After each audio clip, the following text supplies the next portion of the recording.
Here are the deadliest punishments in human history. Let's explore the most brutal methods ever used. Scaphism. So imagine someone strapping you between two boats, feeding you milk and honey until you get diarrhea, and then leaving you floating on a stagnant pond. That's Scaphism, and the Persians literally invented this for one specific guy named Mithridates around 401 BC. The Greek historian Plutarch wrote about this, and historians believe it actually happened. They'd force-feed the victim so much that insects would swarm every opening of the body, and the victim would sit there, rotting alive, sometimes for days or even weeks before finally dying. Mithridates reportedly survived 17 days like this, which makes you wonder what kind of monster you'd have to be for someone to invent an entirely new punishment just for you. Brazen Bull. Ancient Greece gave us democracy and philosophy, and also a giant hollow bronze bull that you get locked inside while someone lights a fire underneath it. The Brazen Bull was designed by a craftsman named Perilos of Athens for the Sicilian tyrant Phalaris around 570 BC, and Perilos thought he was being clever. The bull had tubes inside that turned the screams of the person burning alive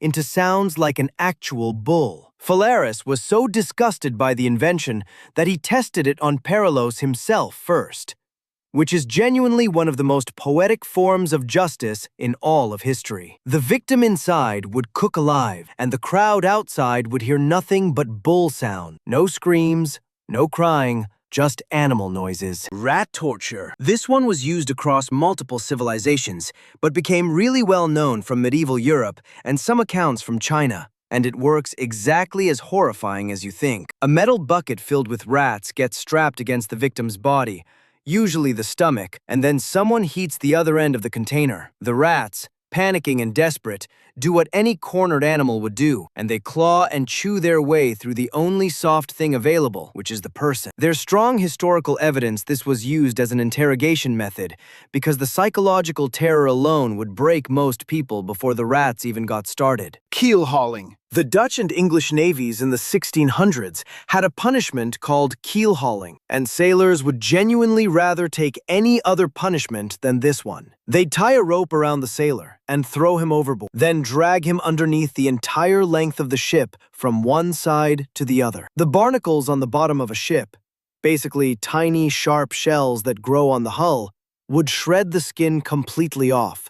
And if the person didn't drown during the process, they'd come up the other side looking like they'd been dragged across broken glass for 100 meters. Dutch naval records from the 17th century show this was used as official legal punishment, and sailors described it as something so feared that even the toughest men on the ship would break down just hearing the sentence. Lingchi, death by 1,000 cuts. China had a punishment called Lingchi that was used for over 1,000 years, from roughly the 900s AD all the way until 1905, and the whole point of it was that dying quickly was actually the mercy that you weren't getting. The executioner would make hundreds of small cuts across the body over a long period of time, removing pieces systematically, and the goal was to keep the person alive and conscious for as long as possible. Western observers who witnessed Lingchi in the 1800s described it as the most psychologically disturbing thing they'd ever seen,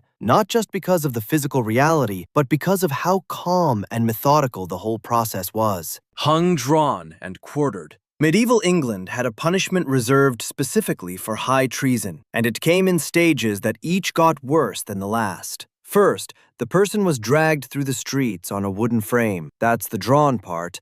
Then hanged, but cut down before dying, then disemboweled while still alive, then beheaded, and finally, their body was cut into 4 pieces and sent to different parts of the kingdom as a warning. William Wallace, yes, the Braveheart guy, was executed this way in 1305, and the 4 parts of his body were sent to Newcastle, Berwick, Stirling, and Aberdeen. The English crown's message was clear. Betraying the king doesn't just end your life, it ends your body's right to to stay in one piece. Crucifixion. Most people know crucifixion from a religious context, but the Romans used it constantly as a standard execution method for criminals, slaves, and political enemies for hundreds of years. And what most people don't realize is that the actual cause of death wasn't blood loss, it was suffocation. The position of the arms forces the chest into a state where breathing becomes incredibly difficult, and the person has to push up on their feet just to exhale, which gets more and more painful until the muscles give out entirely. Roman records show crucifixion was designed to be slow,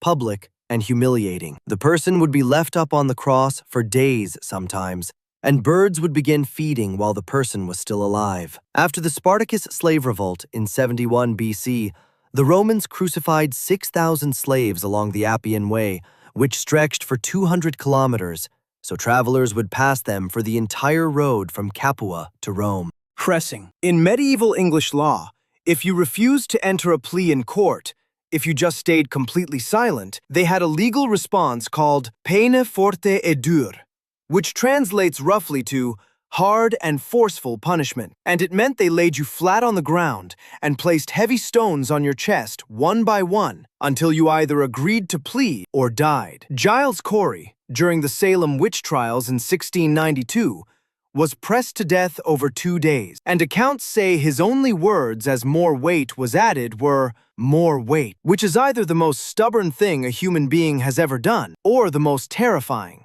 depending on how you look at it. The reason people chose this over just pleading was strategic. If you died without entering a plea, your property couldn't be legally seized by the court, so your family kept everything. And some people literally chose to be crushed to death to protect their kids' inheritance. Boiling alive. Multiple cultures across history, the Romans, the English, the Russians, used boiling alive as both an execution and a torture method. And in England, it was actually a legal form of execution for a specific crime. Henry VIII passed a law in 1531 making boiling the official punishment for poisoners after a cook named Richard Roos poisoned a large household's food supply, and Roos was boiled alive publicly in Smithfield that same year. The law was repealed in 1547, but remained on the books in some form for decades. This punishment was chosen specifically for poisoners because poison was seen as a cowardly, hidden crime, and the response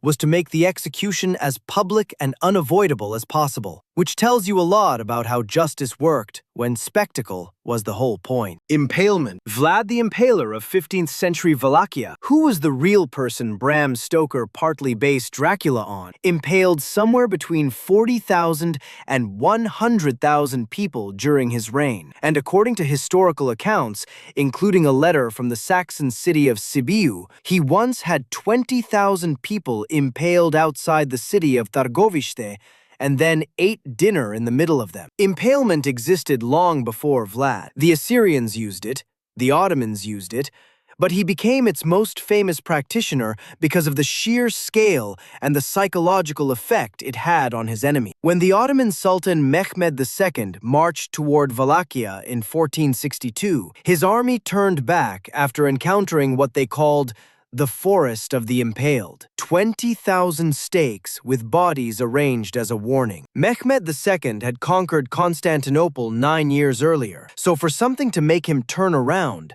says everything about what Vlad had created. Sawing. This punishment shows up in Persian, Roman, and Chinese historical records, and the reason it was so specifically horrible was that it was done with the victim hanging upside down, which kept blood flowing to the brain and kept the person conscious far longer than they would have been otherwise. The sawing would start from the groin and work downward toward the head, and the upside-down position meant the person stayed aware through more of the process than any other execution method of the time. The Roman historian Suetonius mentions sawing in the context of certain executions, and Persian accounts describe it as a punishment for traitors specifically because it was considered worse than death. It was a statement that you weren't even worth a quick end. Execution by elephant. Across Southeast Asia and the Indian subcontinent for over 2,000 years, trained war elephants were used as executioners. And unlike the other punishments on this list, this one had a deeply ceremonial quality to it. The elephant was trained to either crush the condemned quickly or do it slowly, depending on the command given by the mahout. And in some royal courts, it was considered a display of the ruler's absolute power over both animals and humans simultaneously. European travelers who witnessed this in India in the 1500s and 1600s wrote about it with a specific kind of horror that comes through even in the formal language of the time. They couldn't process that an animal was being used as a precision instrument of royal justice. Accounts from the Mughal Empire describe elephants placing one foot on the head of the condemned and pressing down gradually, which was apparently the standard method for high-profile executions. If you liked the video, can you subscribe, please?